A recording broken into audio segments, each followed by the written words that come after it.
बिस्मिल्लाहिर्रहमानिर्रहीम। अस्सलाम वालेकुम। कैसे हैं आप सब। आज मैं बना रही हूँ मज़ेदार से आलू के पराठे, जो कि बहुत ही इजी रेसिपी है।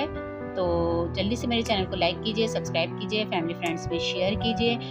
आलू के पराठे बनाने के लिए सबसे पहले हमें आलू चाहिए, तो आप आलू को बॉईल कर लीजिए हस्ब ज़रूरत। आलू बॉईल हो जाएं तो इसको अच्छी तरह से मैश कर लीजिए। इसमें जो हमें मसाले शामिल करने हैं वो इस तरह से हैं: कुटी हुई लाल मिर्च, ज़ीरा, नमक, हरी मिर्च बारीक कटी हुई, साथ में हरा धनिया है बारीक कटा हुआ, वो इसमें शामिल कर दीजिए और अच्छी तरह से आलू में मैश कर लीजिए। पराठे तैयार करने के लिए नॉर्मल फाइन आटा जो होता है उसमें आप नमक और ऑयल के साथ इसको भून लीजिए।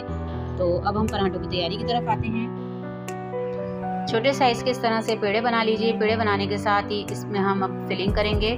तो इसकी अब हम फिलिंग करने के बाद इसको बेलेंगे और इसको हम तवे पर डालेंगे। घी के साथ मैं ये पराठे तैयार कर रही हूँ। आप चाहें तो ऑयल से भी तैयार कर सकते हैं, लेकिन मैं जो इस्तेमाल कर रही हूँ अभी घी इस्तेमाल कर रही हूँ। तो बहुत ही मज़ेदार पराठे तैयार होते हैं। तो इस रेसिपी को आप ज़रूर ट्राई कीजिएगा, फैमिली फ्रेंड्स में शेयर कीजिएगा, मेरे चैनल को लाइक और सब्सक्राइब कीजिए। अल्लाह हाफ़िज़।